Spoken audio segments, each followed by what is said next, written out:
जरिए, आंकड़ों के जरिए, क्योंकि आंकड़ों का ही सब कुछ ये पूरा खेल है, तो समझने की कोशिश करते हैं हम। देखिए, सबसे पहले हम आपको दिखा रहे हैं बीजेपी 403 में से, आप पहले समझिए 403 में से 312 अलायंस के साथ 324 हो जाती है और 39.57% वोट मिलते हैं।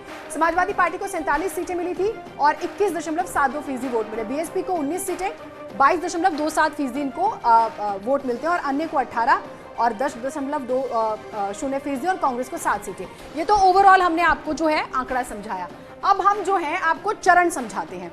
अगर आप पहले चरण की स्थिति को देखें तो देखिए, पहले चरण में हमने देखा 58 सीटों पर मतदान हुआ था।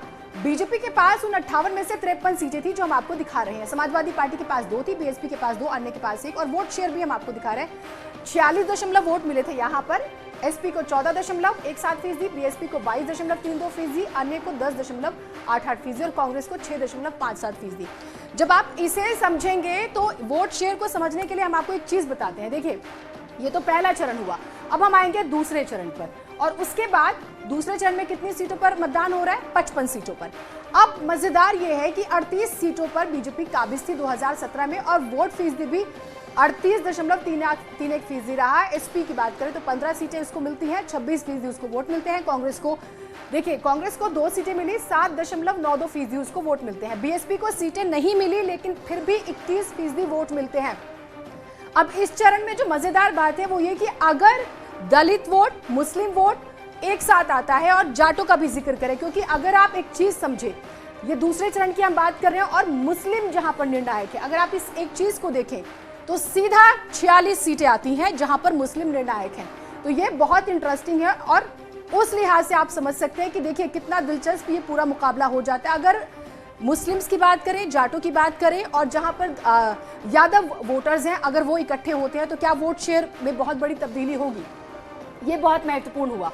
उसके बाद अगर हम उत्तराखंड की स्थिति की बात करें, देखिए उत्तराखंड को आप समझ रहे हैं, बीजेपी को 57 सीटें मिली थी, कांग्रेस को 11 सीटें मिली थी, अन्य के पास 2 आई थी। वोट शेयर भी आप देख लीजिए, आप नहीं थी मैदान में लेकिन इस बार आ गई है। 46.59% वोट मिले थे, कांग्रेस को 33.55%, अन्य को 19.85%। अगर जो नाराज हैं वो कांग्रेस के साथ आ जाते हैं तो वोट शेयर में बहुत बड़ी तब्दीली हो जाएगी। अब इसके रीजन्स को भी समझिए। गढ़वाल बहुत महत्वपूर्ण हो जाता है। अब गढ़वाल में आपके पास 22 सीटें आती हैं। गढ़वाल हमेशा बीजेपी का स्ट्रांग माना गया है। 18 सीटें आई थी बीजेपी के पास, कांग्रेस के पास 3, अन्य के पास 1।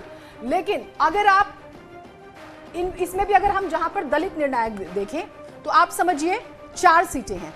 कितना महत्वपूर्ण हो जाता है, क्योंकि कांग्रेस ने दलित सीएम का जो है एक शिगुफा छेड़ा था। तो एक गढ़वाल में हम आपको दलित बता रहे हैं कितने महत्वपूर्ण हो जाते हैं। उसके अलावा भी अगर हम जिस तरह से बात कर रहे हैं, जब हम और ज्यादा समझें उत्तराखंड को, ठीक है, तो ये 57 सीटें हैं बीजेपी के पास। क्या ये बरकरार रहेंगी? तो ये जो पूरा गणित था हमने आपको बताया। आस्था हमारे साथ ग्राउंड से हमारी सहयोगी जुड़ी हुई है। आस्था, वोट परसेंटेज जब बढ़ता है तो बहुत मैसेज आते हैं, फिलहाल वो स्पीड हमें नजर नहीं आ रही, क्या स्थिति है अभी ग्राउंड पर?